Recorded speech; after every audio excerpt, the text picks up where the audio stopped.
हर तरह के दमन और धमकी दी जा रही है किसानों को कि बर्बाद कर दिया जाएगा अगर ये आंदोलन वापस नहीं लिया जाता। एक तरफ माननीय प्रधानमंत्री जी ऐलान करते हैं कि किसी भी कीमत पर हम किसानों के हितों के साथ समझौता नहीं करेंगे। अमेरिका ने 50% टैरिफ थोप दिया और हमारी सरकार ने उसके जवाब में 11% जो टैरिफ था उसको जीरो कर दिया। तो सरकार पुलिस के दम पर पूरी तरह से उस आंदोलन को कुचलने की कोशिश कर रही है। अगर सरकार गिरफ्तारी करना चाहेगी तो गिरफ्तारी देंगे, लाठी चलाएगी तो लाठी खाएंगे, लेकिन किसानों के हक की जो लड़ाई है उसे हम पुलिस के दम पर रुकने नहीं देंगे।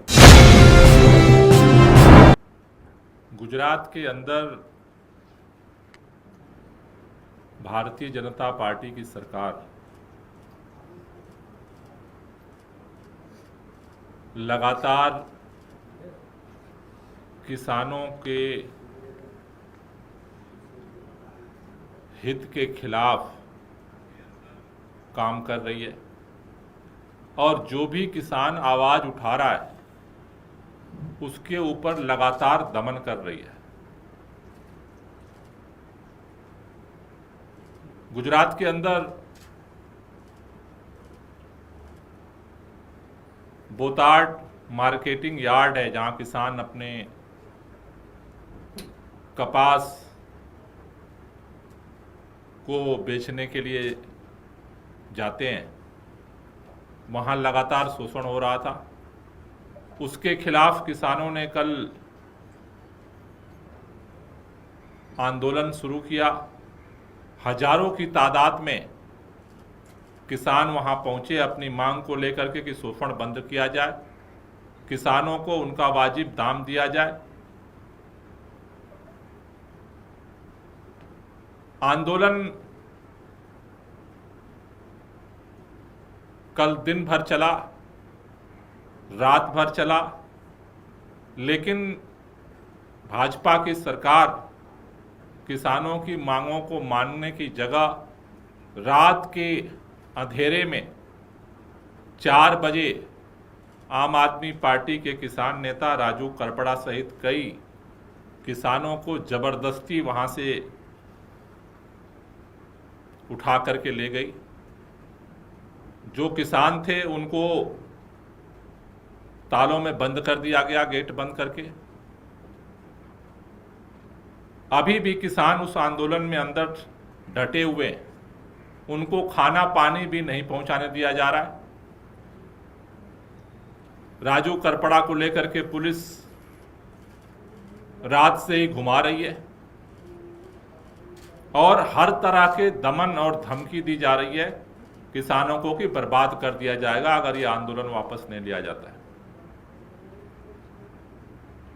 एक तरफ माननीय प्रधानमंत्री जी ऐलान करते हैं कि किसी भी कीमत पर हम किसानों के हितों के साथ समझौता नहीं करेंगे, और दूसरी तरफ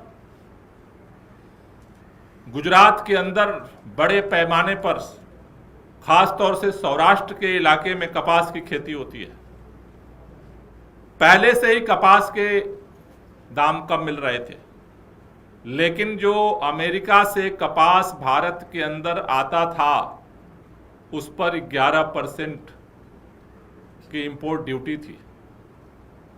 अमेरिका ने 50% हमारे ऊपर टैरिफ थोप दिया जबरदस्ती, और हमारी सरकार ने उसके जवाब में 11% जो टैरिफ था उसको जीरो कर दिया।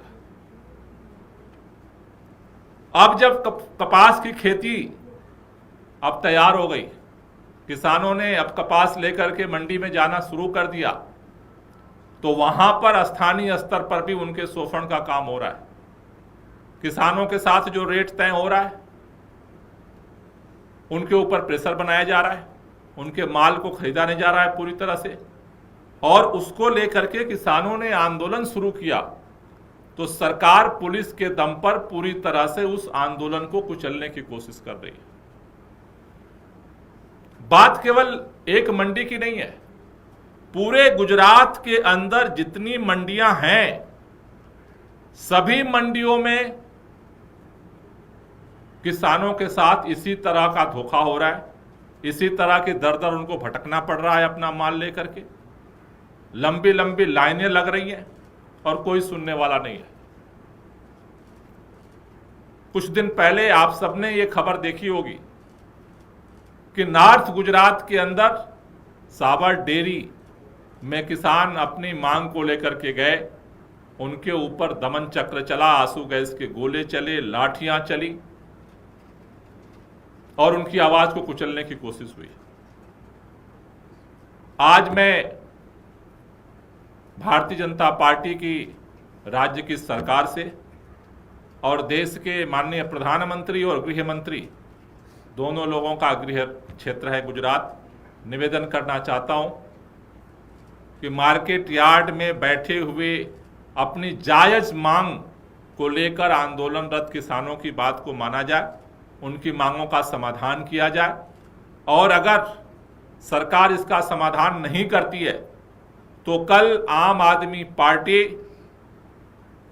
बोताड मार्केटिंग यार्ड में शाम को 5 बजे किसान महापंचायत बुलाएगी, जिसमें आम आदमी पार्टी के प्रदेश अध्यक्ष और पार्टी के तमाम लीडर वहां पहुंचेंगे। अगर सरकार गिरफ्तारी करना चाहेगी तो गिरफ्तारी देंगे, लाठी चलाएगी तो लाठी खाएंगे, लेकिन किसानों के हक की जो लड़ाई है उसे हम पुलिस के दम पर रुकने नहीं देंगे। इसलिए सरकार से हम गुजारिश करना चाहते हैं कि इस पर तुरंत संज्ञान लेकर के उनका समाधान किया जाए और किसानों का जो दमन चक्र चल रहा है इसको तुरंत प्रभाव से रोका जाए, जिसके लिए किसान लगातार आवाज उठा रहे हैं। तो आम आदमी पार्टी आज ये ऐलान कर रही है कि सरकार अगर नहीं बात मानती है तो कल 5 बजे गुजरात के अंदर किसान पंचायत उसी मार्केटिंग यार्ड में सरकार के खिलाफ हम करेंगे। और इस आंदोलन को केवल यार्ड तक नहीं, अगर सरकार ने नहीं किया तो कल पंचायत के बाद ये आंदोलन गुजरात के सभी मार्केटिंग यार्ड तक हम लेकर के जाएंगे और जब तक समाधान नहीं होता है ये किसान आंदोलन गुजरात के अंदर जारी रहेगा।